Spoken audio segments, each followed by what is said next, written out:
retrouve aujourd'hui pour un tuto un petit peu spécial. Donc en fait, je pense que vous le savez déjà tous, mais je tiens un bullet journal, donc un bugeot. Malheureusement, je suis scrapeuse en même temps, donc impossible pour moi d'avoir mon bullet journal juste avec quelques petits dessins sans scraper les pages. Conclusion, que s'est-il passé? Mon dernier carnet a totalement, je ne sais pas quel est le mot exact, explosé, craqué, enfin voilà. Donc pour vous expliquer, voilà la couverture du fameux bugeot, pardon. Alors, il ne reste plus que la couverture. Donc pourquoi je vous la montre? Regardez la grosseur de la tranche. Donc voilà, je vais vous montrer maintenant ce qu'est devenu l'épaisseur réelle de mon belette. Voilà, vous comprendrez donc que impossible que ça tienne dans la couverture qui était la couverture de base. Cela fait donc pas mal de temps que je réfléchis parce que bon, il y a d'autres carnets qui ont suivi et je pense d'ailleurs que je vais terminer celui en cours et probablement peut-être, je ne sais pas, imaginer un système de classeur ou autre après parce que je pense que ça va quand même être relativement compliqué. Donc j'espère que ce tuto paraîtra si j'arrive réellement à en fait relier tout ceci dans une nouvelle couverture. Alors, dans un premier temps, qu'est-ce que j'ai fait? J'ai découpé des cartonnettes et je vais réaliser une couverture comme on ferait une couverture d'album. Je ne vais peut-être pas vous donner les dimensions parce que les dimensions de mon belette ne seraient pas le vôtre si vous avez le même problème. Je ne vais pas non plus vous montrer en détail comment on relie une couverture. Je pense que vous êtes très nombreuses à savoir le faire. Donc voilà, je vous montre juste. Donc j'ai découpé deux morceaux comme ceci. J'ai découpé un morceau comme cela. Donc vous voyez la différence de tranche. Enfin, hop, si je le mets, c'est pas évident parce qu'il est tout tordu, mais voilà, entre le petit morceau là et ce que sera la nouvelle tranche.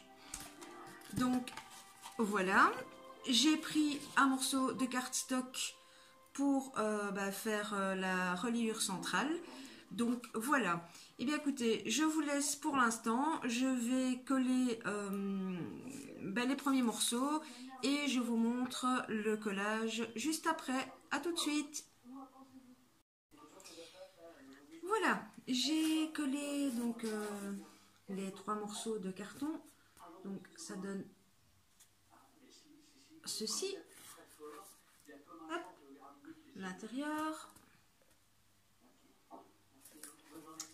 Voilà, donc suite de l'opération, je vais recouvrir les deux côtés de la cartonnette avec du papier décoratif. Donc j'ai choisi du papier, voilà, de ce bloc-ci. En tout cas, j'ai déjà choisi le papier sûr pour la couverture extérieure. Et je verrai un petit peu au feeling ou en fonction s'il me reste des chutes, ce que je fais pour l'intérieur. Alors, pour l'extérieur, j'ai décidé d'utiliser ce papier-ci. Et ce papier-là. Voilà, je colle tout ça et je vous retrouve.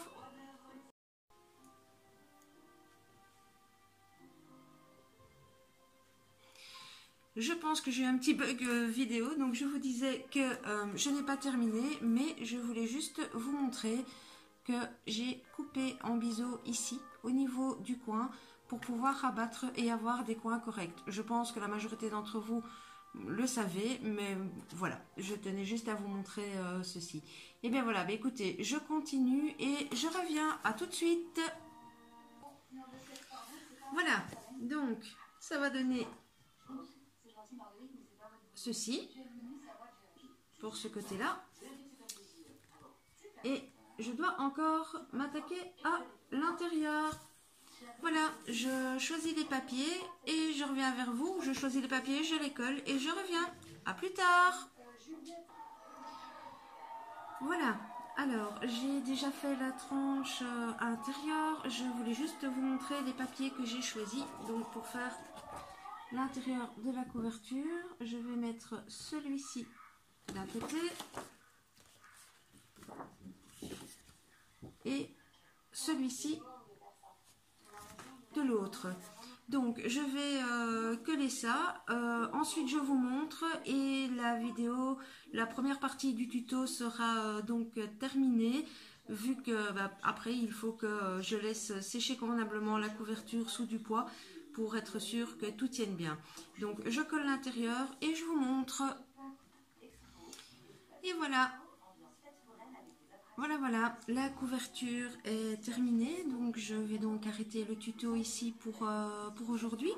Donc voilà ce que ça donne. Donc l'avant, la tranche, l'arrière et l'intérieur qui est comme ceci. Voilà, donc comme je vous le disais, je laisse sécher, je mets tout ça bien à plat et on se retrouve dans une prochaine vidéo où je vais donc tenter de relier les pages en installant tout d'abord un système d'élastique sur la tranche. Je vais tenter, je verrai si ça fonctionne ou pas, donc nous tenterons cela ensemble, pardon. Voilà, merci de m'avoir regardé et à bientôt. Oui, bonsoir, voilà, on se retrouve pour la suite du tuto pour la réparation du bullet journal. J'ai un petit problème avec mon pied, donc je ne vais pas savoir filmer en non-stop, mais je vous montre ce que j'ai commencé à faire. Donc bon, la couverture terminée, nous l'avions vu ensemble.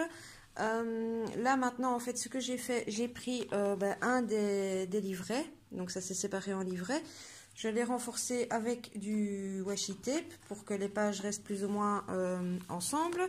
Et bon, je teste, hein, donc voilà, j'ai mis un élastique comme ceci que j'ai serré. Et donc, l'élastique va se voir, bon, normalement il ne doit pas être là, je vais le mettre sur la tranche arrière. Mais donc le but va être d'essayer de rattacher tous les cahiers de cette façon-là. Donc je continue un petit peu toute seule, je vois ce que ça donne et je reviens vers vous avec la suite. À plus tard. Voilà, et bien écoutez, je vous retrouve, ça a plutôt pas mal fonctionné. Je vous avoue, ma tranche est un petit peu juste, j'aurais pu la faire un chouïa plus grande, mais voilà, bon, il me reste évidemment les finitions, hein. Regardez, je vous ai laissé les élastiques, donc je dois encore couper ça, mais voilà, je pense que je vais éventuellement décorer là. Et alors, il est tellement gros qu'évidemment, comme ma tranche est un peu juste, il ne tient pas à plat. Donc, je vais peut-être imaginer une formeture à aimant ou autre. Donc, voilà, mais on va dire que pour la reliure, je suis plutôt satisfaite. Donc, voilà. Pardon, j'étais plus du tout cadrée. Donc ça a fonctionné. Donc voilà, contente pour cette partie-ci. Je continue à fignoler et je vous montre le résultat final quand tout sera terminé. À plus tard. Et bien voilà, le bugeot est terminé. Je suis plutôt satisfaite de moi. Alors voilà la décoration de la première page. Donc je vous montre d'un petit peu plus près. Donc il y a un embellissement en bois, des petites découpes et le fermoir est un petit peu particulier. Pour être tout à fait honnête, en fait, ici, je ne sais pas si vous allez l'entendre, j'ai mis des aimants. Seulement, comme je vous ai dit, ma tranche aurait peut-être dû être un tout petit peu plus grosse. Donc, comme ça tirait trop, malgré qu'il y a 6 aimants au total, c'était pas suffisamment solide. Donc, ça se voit mieux comme ça sur le côté. Du coup, j'ai dû rajouter une petite bandelette, donc pour que ça se ferme de la sorte. Donc, je dois d'abord décrocher l'aimant et ensuite, vous n'avez pas vu, désolé, je vous dis j'ai plus de pied donc je filme debout. Hop, voilà, donc ça s'ouvre comme ceci. À l'intérieur, je vais vous montrer quand même que ça s'ouvre, mais je n'ai encore strictement rien fait. Je pense éventuellement peut-être décorer celle-ci, mais bon là on arrive vraiment dans voilà, dans les pages de mon belette en tant que telle. Donc voilà, je vais essayer de refermer en tenant le GSM d'une main. Je ne sais pas si je vais y arriver. Désolée, hein, vous voyez un très gros plomb, mais voilà. Donc, hop, on a entendu le petit clic de l'aimant qui malgré tout sert à quelque chose. Donc voilà pour l'avant. Alors, la tranche, je vous le montre d'un petit peu plus haut. Donc voilà, j'ai mis de la dentelle pour cacher un maximum les élastiques qu'on voyait à l'arrière et Bugeot 1 vu que c'est mon tout premier belette. Et à l'arrière, je n'ai rien fait de spécial. Bon, on voit la petite patte, mais comme c'est exactement le même papier, voilà, j'ai laissé comme ça, tout simplement. Donc, eh bien écoutez, voilà, il y a peut-être quelques petits défauts. Le plus gros défaut, c'est vraiment ici au niveau de la fermeture. Mais sinon, voilà, je suis plutôt satisfaite de moi. Et au moins, bah, j'ai pu récupérer mon belette. Je ne sais pas sinon comment j'aurais fait, étant donné qu'il était tout explosé. Je vais donc pouvoir le ranger.